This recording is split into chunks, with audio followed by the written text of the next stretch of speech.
आज जो press conference हुई है, जो ज़मीन को लेकर आपने जो प्रेस कॉन्फ्रेंस करी है, इसको लेकर आप सरकार से क्या यानी मांगना चाहते हैं कि लोगों को इसका किस तरीके से निराकरण होगा? देखिए, ये बहुत सामान्य बात है जो आज मैंने प्रेस कॉन्फ्रेंस की। बहुत सामान्य सा मुद्दा था, लेकिन आम जन से जुड़ा मुद्दा है।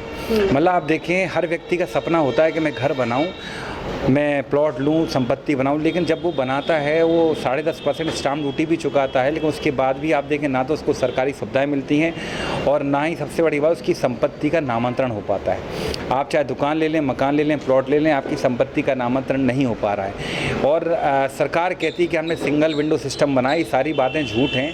आप देखें कितनी सारी प्रक्रियाओं से एक आम आदमी को गुजरना पड़ता है। ये प्रक्रिया कितनी जटिल है कि आप पैसे देने के बावजूद भी और पूरा रजिस्ट्री कराने सरकार आपसे रिकॉर्ड मांगती है, जबकि वो रिकॉर्ड सरकार के पास खुद मौजूद है। आपसे कहती रिकॉर्ड लेके आओ, 59 का खसरा लेके आओ, 12 साल के खसरे लेके आओ, आप अपनी बटान लेकर आओ, आप अपनी वो जो एक बही है वो लेकर आओ। ये सारी चीज़ों को लेकर आज हम आप सबके बीच आए और इसी बात को हमने सरकार को जगाने का प्रयास किया कि सिर्फ टीकमगढ़ जिले में 13,000 मामले लंबे थे नामांतरण के। सोचिए पूरे मध्य प्रदेश में ये मामले कम से 10 लाख से ज़्यादा होंगे, तो सरकार कब नींद से जागेगी? और आम जनता जो अपनी पूरी जीवन की पूंजी लगाकर एक मकान बना रही, प्लॉट खरीद रही है, मतलब क्या उसको नामांतरण करने का, उसको नामांतरण पाने का भी अधिकार नहीं है सरकार से? सर, जिस तरीके से आम जनता जो परेशान हो रही है, उस तरीके से किसान भी परेशान होते हैं। बिल्कुल, जो खेती किसानी की ज़मीन जो होती है, जो पीढ़ियों से अगर कोई व्यक्ति उस ज़मीन को जोत रहा है, खेती कर रहा है, अगर वो चाहे कि अपने बच्चों को मैं ज़मीन दे दूं, अपने आखिरी समय में बंटवारा कर दूं, तो वो अपनी मर्ज़ी से बंटवारा नहीं कर सकता है। और अगर वो मान लो किसी कारणवश काल के गाल में समा गया, परलोक सिधार गया, तो उसके बच्चे आपस में विवाद होता है, मामला कोर्ट में पहुँचता है, फिर कोर्ट के पास भी काम बढ़ जाते हैं।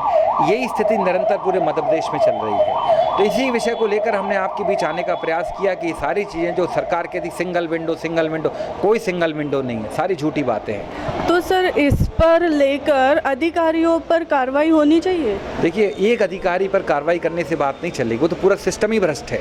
पूरा नजुल विभाग का, तहसील विभाग का बात करें, पूरा सिस्टम भ्रष्ट है।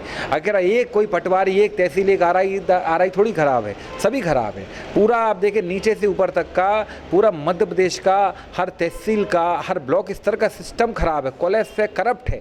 इसलिए आपको सबसे पहले इसके लिए एक नीति लाना पड़ेगी कि आपने रजिस्ट्री कराई, रजिस्ट्री करते ही समय उसी समय आप नामांतरण, भले ही आप 100 रुपये शुल्क और ले लो नामांतरण का, आप वहीं नामांतरण करवाओ।